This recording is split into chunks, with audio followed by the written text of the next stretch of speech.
Hello दोस्तों, स्वागत है आप सभी लोगों का YouTube channel geography with DK में। ठीक है, अगर आप लोग इस चैनल पर नए हैं तो चैनल को सब्सक्राइब जरूर कर लें और वीडियो को लाइक करना बिल्कुल ना भूलें। आज हम लोग ये देखने जा रहे हैं EMRS PGT यानी भूगोल का प्रैक्टिस सेट 2। इसके पहले हमने प्रैक्टिस सेट 1 को देख चुका है। अगर आप लोग वह वीडियो नहीं देखे हैं तो इसी वीडियो के डिस्क्रिप्शन बॉक्स में उसका लिंक रहेगा, आप लोग वह वीडियो ज़रूर देखें। ठीक है, तो हम लोग EMRS PGT का प्रैक्टिस सेट चला रहे हैं। यह दूसरा प्रैक्टिस सेट है। आने वाले समय में प्रैक्टिस सेट 3 फिर 4 ऐसे ही हम अपलोड करेंगे। थोड़ा सा हम EMRS PGT के एग्ज़ाम के बारे में थोड़ा डिस्कशन कर लेते हैं। यह जो एग्ज़ाम होगा टोटल 160 क्वेश्चन का होगा, जिसमें से 80 क्वेश्चन समान अध्ययन के होंगे और 80 क्वेश्चन संबंधित विषय के होंगे। यानी आप लोग जिस विषय से PG किए होंगे उसी विषय के रहेंगे। ठीक है, तो यह 80 क्वेश्चन जो समान अध्ययन का होगा, ठीक है, उसमें से 10 जो क्वेश्चन रहेंगे वह अंग्रेजी के रहेंगे, 10 क्वेश्चन हिंदी के रहेंगे, 10 क्वेश्चन समान एवं समसामयिकी के रहेंगे और रीजनिंग के 15 क्वेश्चन रहेंगे, मैथ के 10 क्वेश्चन रहेंगे, कंप्यूटर के 5 क्वेश्चन रहेंगे और शिक्षा योग्यता के 20 क्वेश्चन रहेंगे। ठीक है, टोटल 80 क्वेश्चन हो गए और संबंधित विषय के 80 क्वेश्चन रहेंगे, टोटल 160 क्वेश्चन। यह पेपर जो होगा और निगेटिव मार्किंग होगा इस पेपर में। ठीक है, तो आप लोग जो सही मतलब जाने उसी का आंसर आप लोग एग्जाम में देंगे, नहीं तो आप लोग माइनस में नंबर कटने की वजह से नुकसान हो जाएगा। ठीक है, तो हम लोग शुरू करते हैं। पहला क्वेश्चन देर न करते हुए देखिए, पहला क्वेश्चन है, निम्न में से कौन सी सरिता प्रादेशिक ढाल का अनुसरण नहीं करती है तथा भौमिकी संरचना के प्रतिकूल प्रवाहित होती है। ठीक है, यह ढाल का अनुसरण नहीं करती है और भौमिकी संरचना के प्रतिकूल प्रवाहित होती है। ठीक है, तो यह है क्वेश्चन नंबर 1 का हो जाएगा राइट आंसर डी, पूर्ववर्ती नदी। ठीक है, पूर्ववर्ती नदी मान लीजिए इस तरह कोई नदी बह रही है यहाँ पे, ठीक, बह रही है ऐसे ढाल के अनुसार बह रही है, तो क्या हुआ, बीच में स्थलखंड उठ गया, फिर भी वह अपनी दिशा को नहीं चेंज करी, उसी को काट के उसी को मतलब बहेगी, इसी को कहते हैं पूर्ववर्ती नदी। क्वेश्चन नंबर 2 देखते हैं। 2, जलीय भू आकारकी में प्रवणता शब्द सर्वप्रथम प्रयोग किसने किया था? तो यह किए थे GK गिलबर्ट महोदय ने सबसे पहले। ग्रेड शब्द का ग्रेड मतलब होता है प्रवणता। ठीक है, शब्द का सबसे पहले उपयोग गिलबर्ट महोदय। तीसरा क्वेश्चन है, सर्वप्रथम किसने परिहिमानी शब्द का प्रयोग किया था? तो सबसे पहले परिहिमानी शब्द का प्रयोग कौन किया था? तो ये थे लुजिंस्की। ठीक है, क्वेश्चन नंबर 3 का डी। क्वेश्चन नंबर हम लोग 4 देखते हैं। इनमें से कौन सा प्रतिलोमन धरातल के ऊपर वायुमंडल में ऊंचाई पर होता है?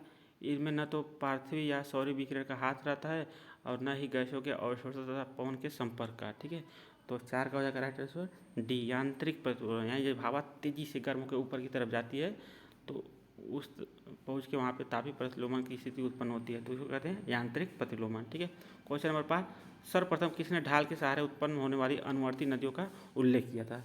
तो क्वेश्चन नंबर 5 का हो जाएगा बी, पावेल महोदय ने। ठीक है, क्वेश्चन नंबर 5 का बी। क्वेश्चन नंबर हम लोग 6 देते हैं। आर्द्र प्रदेशों की नदियों को किस नाम से जाना जाता है?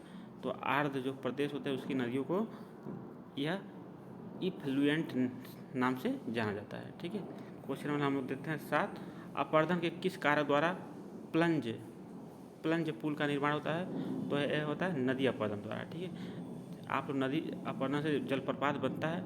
ठीक है, जलप्रपात बनता है ना, तो जलप्रपात के जहाँ पे जल ऊंचाई से सीधे नीचे गिरती है वहाँ अवनयन कुंड बनता है। ठीक है, अवनयन कुंड को ही प्लंज पुल भी कहा जाता है, तो आप लोग ध्यान देंगे।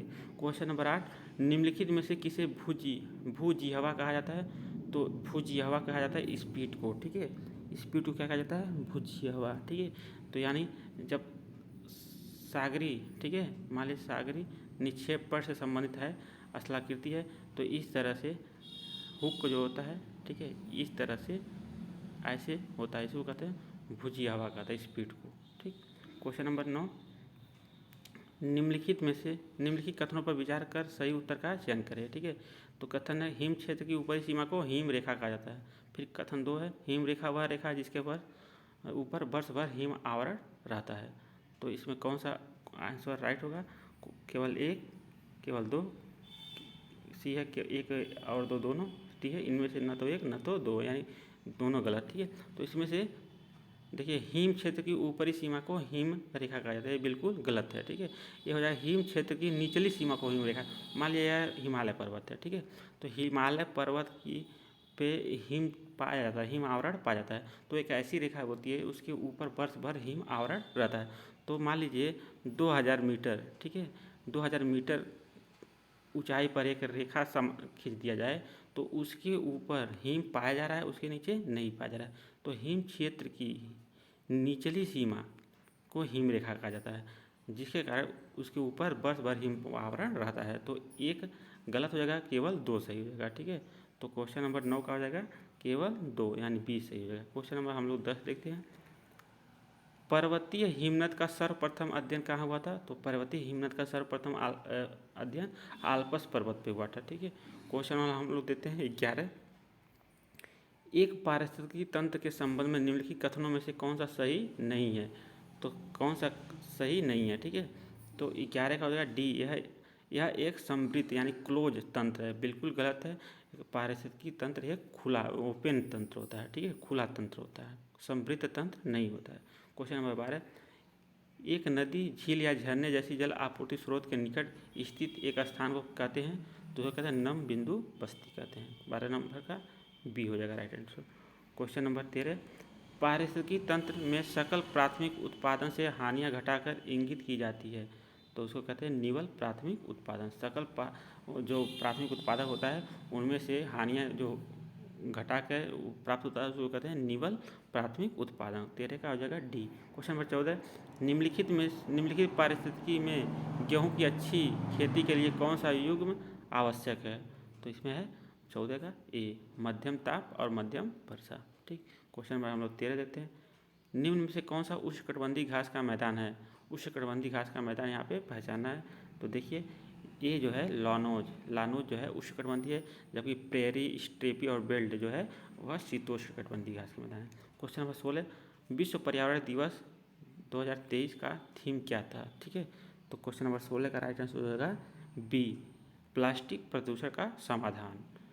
13 का, ठीक है, 16 का, क्वेश्चन नंबर 16 का बी हो जाएगा।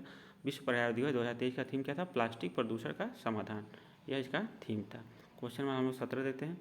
भारत के पास विश्व के संपूर्ण जैव विविधता हॉट स्पॉट का कितना प्रतिशत भूभाग स्थित है? तो 2.3% भूभाग भारत के पास संपूर्ण जैव विविधता हॉटस्पॉट का है। ठीक है, जबकि संपूर्ण जैव विविधता हॉटस्पॉट के प्रतिशत को देखा जाए तो वह 8% पाया जाता है। ठीक है, हॉटस्पॉट पाया जाता है। अब भूभाग कितना? 2.3% संपूर्ण हॉटस्पॉट का। ठीक, क्वेश्चन नंबर 18, किसने भूगोल को वर्णित करने के लिए कोरोग्राफी शब्द का प्रयोग किया? तो कोरोग्राफी शब्द का प्रयोग किया था कांट महोदय ने। अगर कोरोलॉजिकल साइंस कहता, क्षेत्रवर्णीय विज्ञान कहता, तो वह हो जाते वारेनियस। ठीक है, तो यह कोरोग्राफी पूछ रहा है तो यह हो जाएगा कांट। ठीक, क्वेश्चन नंबर 19, 20वीं शताब्दी के प्रथम चतुर्थांश में भूगोल का प्रमुख चिंतन क्या था? तो यह था क्षेत्रीय विभेदन। ठीक है, 19 का डी, क्षेत्रीय विभेदन।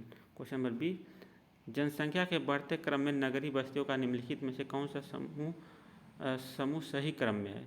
तो सही क्रम में है पहले शहर होता है, उसके बाद वही नगर हो जाता है। पहले ये शहर, फिर ये इसका विस्तृत रूप नगर, फिर इसका विस्तृत रूप महानगर, उसके विस्तृत रूप को कहते हैं सन्नगर। ठीक है, तो ये हो जाएगा राइट आंसर 20 का। क्वेश्चन नंबर 21, संयुक्त राष्ट्र संघ आंकड़ों के अनुसार विश्व की जनसंख्या का कितना अनुमानित प्रतिशत 2030 में नगरीय आदिवासियों में निवास कर रहा होगा? तो 21 होगा बी, 55% 2030 तक। ठीक, क्वेश्चन नंबर 22, मानव प्रजाति है, तो मानव प्रजाति क्या है?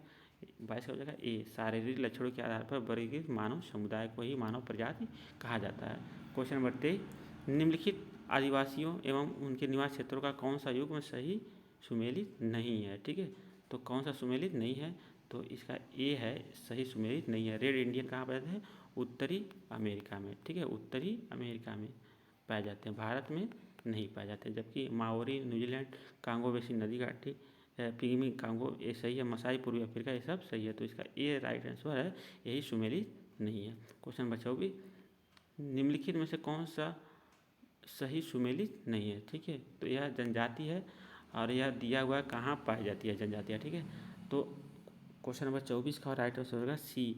ठीक, नागालैंड हो जनजाति नागालैंड में नहीं पाई जाती, जो हो जनजाति है वह झारखंड में पाई जाती है। ठीक है, झारखंड में पाई जाती है, जबकि अरुणाचल प्रदेश में अपतानी पाई जाती है, कश्मीर में हुंजा पाई जाती है, मेघालय में खासी पाई जाती है। ठीक है, जबकि हो जनजाति जो है वह कहाँ पाई जाती है, झारखंड में पाई जाती है। क्वेश्चन नंबर 25, निम्नलिखित देशों में किसकी तट रेखा सबसे लंबी है?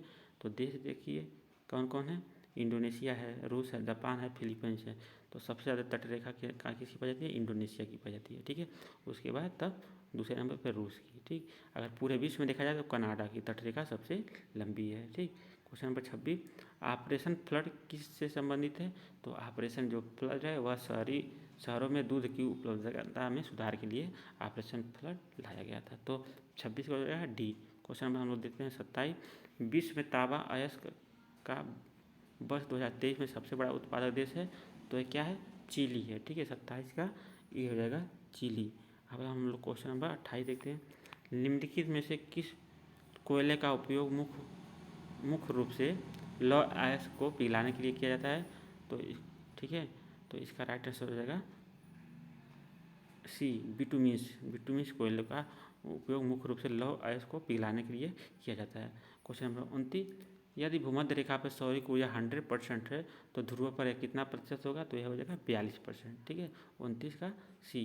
मान लीजिए यह पृथ्वी है, यह है 0 डिग्री, 0 डिग्री को कहते हैं भूमध्य रेखा या 0 डिग्री अक्षांश रेखा भी कहा जाता है इसी को। ठीक है, तो यह ध्रुव पे यहाँ 90 डिग्री पे, यहाँ 90 डिग्री पे पाया जाएगा, कितना पाया जाएगा, 0 पे 100% पाया जाएगा, तो यहाँ 90 डिग्री पे पाया जाएगा 42%। ठीक है, इसका राइट आंसर होगा 42%। Question number 30, transcontinental Stuart राजमार्ग किसको जोड़ता है? ठीक है, पहला है पश्चिम में पर्थ और पूर्व में सिडनी को, बी है उत्तर में पोर्ट विपा और दक्षिण में पोर्टलैंड को, सी है पश्चिम में पोर्ट हार्लैंड और पूर्व में ब्रिस्बेन को, और डी है उत्तर में पोर्ट डार्विन और दक्षिण में पोर्ट अगस्ता। तो इसका राइट आंसर होगा डी।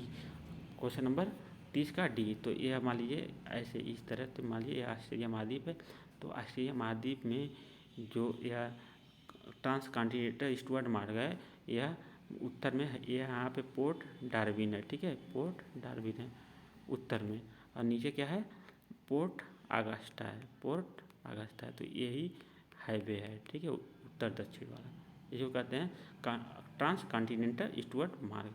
क्वेश्चन नंबर 31, निम्नलिखित में से कौन सी पराबैंगनी किरण सबसे खतरनाक होती हैं? तो यह होती है सी, अल्ट्रावायलेट सी किलर सबसे खतरनाक होती है। क्वेश्चन नंबर 32, निम्न में से कौन सी जनजाति पिग्मी जनजाति का प्रमुख उपवर्ग नहीं है? तो यह डी, जुलू जनजाति पिग्मी की एक प्रमुख उपवर्ग नहीं है, जबकि मबूती, त्वा और गसेरा यह पिग्मी जनजाति की उपवर्ग है। ठीक है, क्वेश्चन नंबर 33, राजगीर तपोवन उष्ण झरना किस राज्य में स्थित है? तो जो राजगीर तपोवन उष्ण झरना है वह बिहार राज्य में स्थित है, यानी 33 का डी। क्वेश्चन नंबर 34, औसत ऊंचाई के संदर्भ में निम्नलिखित में से कौन सबसे ऊंचा महाद्वीप है? तो सबसे ऊंचा महाद्वीप कौन है? अंटार्कटिका सबसे ऊंचा महाद्वीप है। ठीक है, क्वेश्चन नंबर 35, भारत के योजना आयोग की स्थापना किस वर्ष की गई थी? तो भारत के योजना आयोग की स्थापना 1950 में की गई थी, 35 का बी। क्वेश्चन नंबर हम लोग देते हैं 36, भारत में पिछले 40 वर्षों में वनों का अनुपात बढ़ने का निम्न में से कौन सा कारण है? ठीक है, तो यह है 36 का हो जाएगा सी। ठीक, 36 का सी हो जाएगा, वन बढ़ोतरी हेतु निर्धारित अधिसूचित क्षेत्र में वृद्धि। ठीक है, 36 का सी। क्वेश्चन नंबर 37, भारत में जल अधिनियम यानी प्रदूषण का निवारण और नियंत्रण कब लागू हुआ था? भारत में जल अधिनियम कब आया था? तो आया था 1974 में, 37 का बी। क्वेश्चन नंबर 38, निम्नलिखित में से कौन सा देश भारतीय उपमहाद्वीप के अंतर्गत नहीं आता है? तो यह अफगानिस्तान भारतीय उपमहाद्वीप के अंतर्गत नहीं आता है, जबकि भूटान, नेपाल, पाकिस्तान, बांग्लादेश, ठीक है, भारत, यह सब भारतीय उपमहाद्वीप के अंतर्गत आते हैं। क्वेश्चन नंबर 39, निम्न में से कौन सा पहला पत्तन आधारित लौह इस्पात संयंत्र है? तो यह बीजाक इस्पात संयंत्र भारत का पहला पत्तन आधारित लौह इस्पात संयंत्र है, यह कहाँ पे है? आंध्र प्रदेश में। क्वेश्चन नंबर 40, भारत में मुख्यतः खनिज कितने विस्तृत पेटियों में सांद्रित हैं? तो यह 3, ठीक है, 3 विस्तृत पेटियों में सांद्रित हैं। क्वेश्चन नंबर 41, निम्नलिखित में से कौन सी नदी पंचनद में शामिल नहीं है? तो यह है सिंधु नदी पंच नद में शामिल नहीं है, जबकि झेलम, ब्यास, सतलज और रावी नदी यह पंच नद में चिनाब, देखिए चिनाब, ठीक है, और सतलुज, चिनाब, सतलुज, झेलम, ब्यास और रावी, झेलम, ब्यास और रावी ये 5 नदियाँ पंचनद में शामिल है, जबकि सिंधु नदी पंचनद में शामिल नहीं है। क्वेश्चन नंबर 42, भारत की औसत वार्षिक वर्षा लगभग कितनी है? तो भारत की औसत वार्षिक वर्षा कितना है? 125 सेंटीमीटर वार्षिक है, ठीक है। क्वेश्चन नंबर हम लोग देते हैं 43, राष्ट्रीय कृषि आयोग ने सामाजिक वानिकी को कितने वर्गों में विभक्त किया था? तो यह है 3 भागों में विभक्त किया है सामाजिक वानिकी को। क्वेश्चन नंबर 44, शैल्कीय असाधनीय एवं विवर्तनिक इतिहास के आधार पर भारत के समूचा स्थलीय क्षेत्र को कितने प्रमुख संरचनात्मक इकाइयों में विभक्त किया जा सकता है? तो यह 3, ठीक है। कौन कौन? उत्तर का पर्वतीय प्रदेश, ठीक है, और दूसरा विशाल मैदान, और तीसरा प्रायद्वीपीय पठार, यही तीनों, ठीक। क्वेश्चन नंबर 45, किस क्रम की चट्टानों में प्रसिद्ध हीरा की खादान पन्ना एवं गोलकुंडा पाई जाती हैं? तो यह पाई जाती हैं विंध्य क्रम की चट्टान में प्रसिद्ध हीरा खादान पन्ना एवं गोलकुंडा पाई जाती हैं। क्वेश्चन नंबर हम लोग 46 देखते हैं, उपवन नगर संकल्पना के जनक कौन है? तो उपवन नगर संकल्पना के जनक हैं एवेंजर होवार्ड, ठीक है, एवेंजर होवार्ड महोदय हैं। क्वेश्चन नंबर 47, विभाजक बिंदु मॉडल का प्रतिपादक कौन है? तो यह पीडी कन्वर्स महोदय विभाजन बिंदु के प्रतिपादक हैं, ठीक है। क्वेश्चन नंबर 47, किस भूगोलवेत्ता ने महासागरों के लिए मेरे नामावली का उपयोग किया था? ठीक है, मेरे नामावली का उपयोग किया था किस भूगोलवेत्ता ने? तो ये थे हेरोडोटस, ठीक है, मेरे नामावली महासागरों के लिए उपयोग किए थे। क्वेश्चन नंबर 48, चैलेंजर अभियान को किसके नेतृत्व में रवाना किया गया था? तो यह थे बीबीले थॉम्सन के नेतृत्व में, ठीक है, चैलेंजर अभियान को रवाना किया गया था ब्रिटिश सरकार द्वारा, ठीक है। क्वेश्चन नंबर 49, समुद्र विज्ञान का जन्म वर्ष माना जाता है? तो यह 1872 में समुद्र विज्ञान का जन्म वर्ष माना जाता है। क्वेश्चन नंबर हम लोग देखते हैं 50, निम्नलिखित कथनों पर विचार करके सही उत्तर का चयन करें, ठीक है। कथन है पृथ्वी की विकिरण एक सतत प्रक्रिया है, जबकि दूसरा कथन सौर विकिरण में से ऊष्मा सतह प्राप्त नहीं होता है। तो दोनों कथन बिल्कुल सही है। पृथ्वी से जो विकिरण होता है दिन में भी होता है और रात में भी होता है, जबकि सूर्य से जो विकिरण होता है वो केवल दिन में ही होता है, रात में नहीं होता। तो इसका राइट आंसर होगा सी, ठीक है, 1 और 2 दोनों सही है। क्वेश्चन नंबर हम देते हैं 51, किसी वायु के आयतन या उसकी आर्द्रता की मात्रा में बिना कोई, ठीक है, परिवर्तन, वृद्धि या ह्रास हुए उसके तापमान में परिवर्तन तथा ठंडा होने की प्रक्रिया को क्या कहते हैं? इसको कहते हैं डायबेटिक प्रक्रिया। जो डायबेटिक प्रक्रिया होती है वह धरातल के एकदम समीप होती है, यानी कोई गर्म हवा है या कोई ठंडी हवा है, ठीक, तो धरातल से जब संपर्क होता है तो उसके तापमान में क्या हो जाती है? या वृद्धि या ह्रास हो जाता है, तो इसी को कहते हैं डायबेटिक प्रक्रिया, ठीक। यानी उसके न तो कोई तापमान, न कोई आर्द्रता की मात्रा में परिवर्तन हो रहा है और ना ही उसकी कोई आयतन में परिवर्तन हो रहा है, ठीक है, इसी को कहते हैं डायबेटिक। जबकि एडियाबेटिक में क्या होता है? उसकी आयतन में परिवर्तन होता है, आयतन क्या तो सिकुड़ता और फैलता है, उसके कारण उसके तापमान में क्या होती है? वृद्धि और कमी दर्ज होती है। क्वेश्चन नंबर 52, निम्न वायुदाब सिस्टम को कितने उपभागों में बांटा जाता है? तो जो निम्न वायुदाब सिस्टम है उसको 2 भागों में बांटा जाता है। जो पहला होता है उसको कहते हैं गतिजन्य, ठीक है, गतिजन्य निम्न वायुदाब, और दूसरा जो होता है उसके तापजन्य निम्न वायुदाब सिस्टम। जो भूमध्य रेखा के ऊपर यानी विषुवत निम्न वायुदाब की पेटी पाई जाती है वह ताप के कारण पाई जाती है, जबकि उपध्रुवी जो निम्न वायुदाब की पेटी पाई जाती है वह गति के कारण पृथ्वी के, ठीक है, पाई जाती है। क्वेश्चन नंबर 53, निम्नलिखित कथनों पर विचार करके सही उत्तर का चयन कीजिए, ठीक। तो ये कथन है उच्च वायुदाब सिस्टम को, ठीक है, को प्रति चक्रवात भी कहते हैं, जबकि दूसरा कथन है चक्रवाती निम्न वायुदाब सिस्टम को वायुमंडलीय विक्षोभ भी कहा जाता है। तो यह दोनों बात बिल्कुल सही है।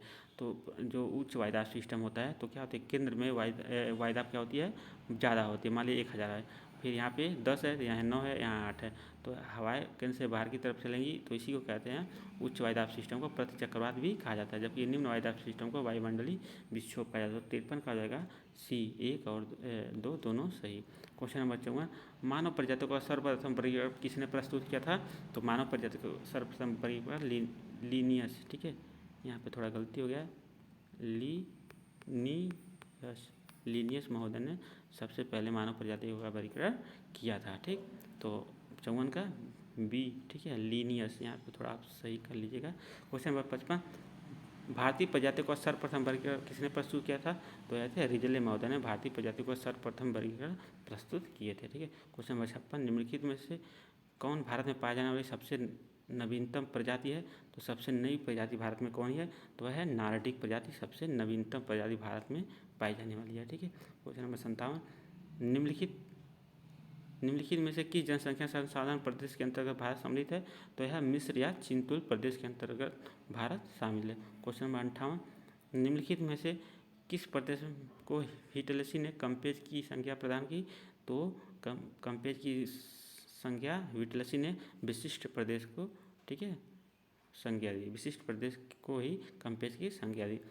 फिर क्वेश्चन नंबर 59, लैंडसाफ विचारधारा किस देश से संबंधित है? तो जो लैंडसाफ विचारधारा है वह जर्मनी देश से संबंधित है। क्वेश्चन नंबर 60, किसने कहा है कि विशेष प्रकार की जलवायु में विशेष प्रकार के स्थलरूप निर्मित होते हैं? तो यह क्या थे? सायर महोदय ने कहा था, जो विशेष प्रकार की जलवायु होती है उसी में विशेष प्रकार के स्थलरूप निर्मित होते हैं। क्वेश्चन नंबर 61, किस प्लेट सीमा को शियर सीमा भी कहते हैं? ठीक है, शियर सीमा कहते हैं। तो संरक्षित प्लेट सीमा को शियर सीमा कहा जाता है। ठीक, क्वेश्चन नंबर 62, पृथ्वी की प्राचीन शैलों में संरक्षित या भंडारित चुंबकीय गुणों को क्या कहा जाता है? तो उसे कहते हैं पूरा चुंबकत्व कहा जाता है। ठीक है, पूरा चुंबकत्व कहा जाता है। क्वेश्चन नंबर 63, भूगर्भ शास्त्रियों के अनुसार अब तक भूगर्भीय क्रिया में कितने प्रमुख पर्वत निर्माणकारी युगों का पता लगाया जा चुका है? तो 4 पर्वत निर्माणकारी युग का पता लगाया जा चुका है अभी तक। ठीक है, क्वेश्चन नंबर 64, निम्नलिखित में से किस विद्वान ने पर्वत निर्माण संबंधित तापीय चक्र सिद्धांत का प्रतिपादित किया था? तो ये थे जोली महोदय। ठीक है, रेडियो एक्टिव सिद्धांत को ही तापीय चक्रीय सिद्धांत भी कहा जाता है।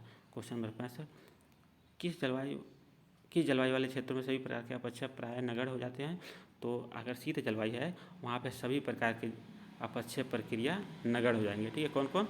जैसे भौतिक, ठीक है, भौतिक, फिर दूसरा रासायनिक, ठीक है, उसके बाद तीसरा जैविक। ये तीनों प्रक्रिया शीत जलवायु वाले क्षेत्रों में नगण्य हो जाएगी, क्योंकि शीत जलवायु में बर्फ पाई जाएंगी, तो इसलिए तीनों, ठीक है, जो भी अपक्षय प्रक्रिया है वह क्या हो जाएंगी? स्थगित हो जाएंगे।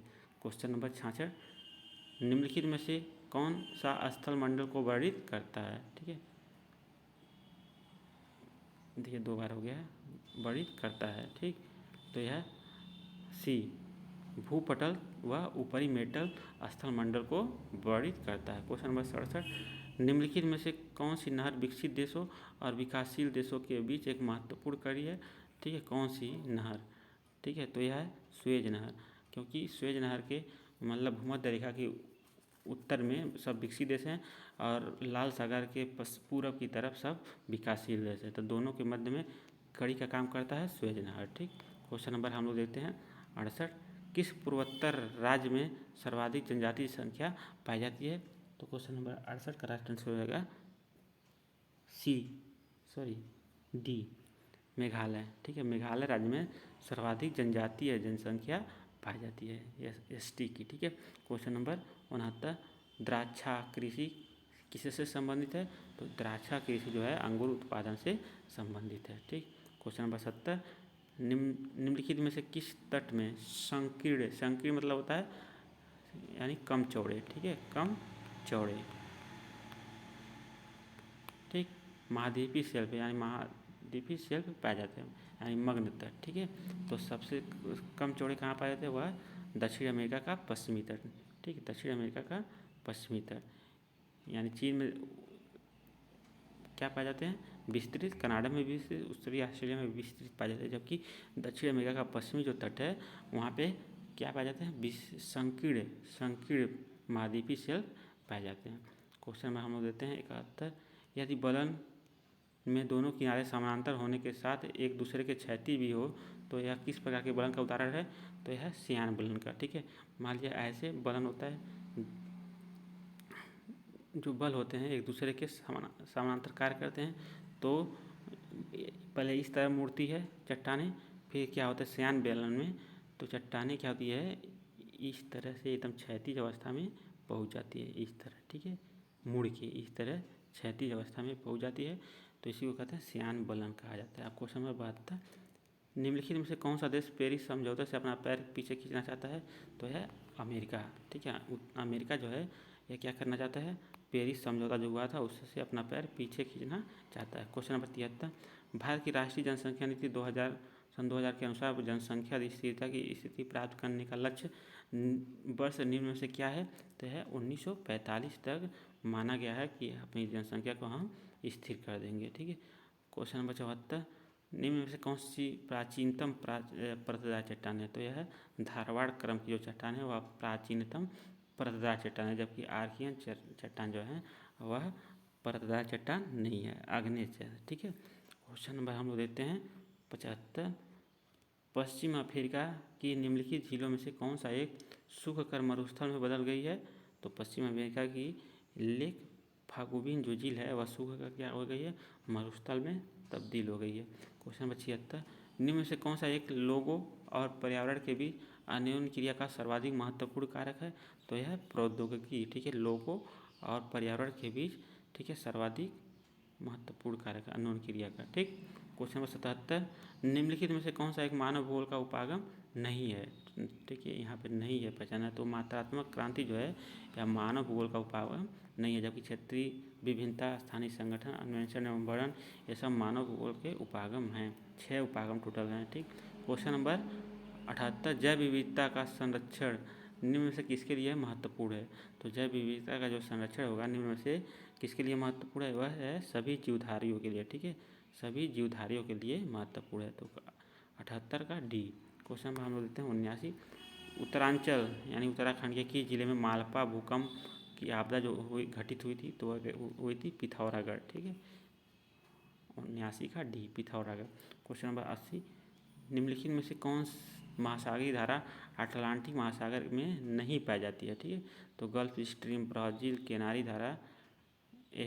धारा ये सब अटलांटिक महासागर में पाई जाती है, जबकि पेरू जो धारा है वह प्रशांत महासागर में पाई जाती है। तो इसका राइट आंसर हो जाएगा सी, 80 का सी। तो ये था EMRS PGT। ठीक है, EMRS PGT का प्रैक्टिस सेट 2। अगर आप लोगों को वीडियो अच्छा लगा हो तो चैनल को सब्सक्राइब जरूर कर लें और अपने दोस्तों के साथ शेयर करना बिल्कुल ना मिलते हैं अगली वीडियो में। तब तक के लिए जय हिंद।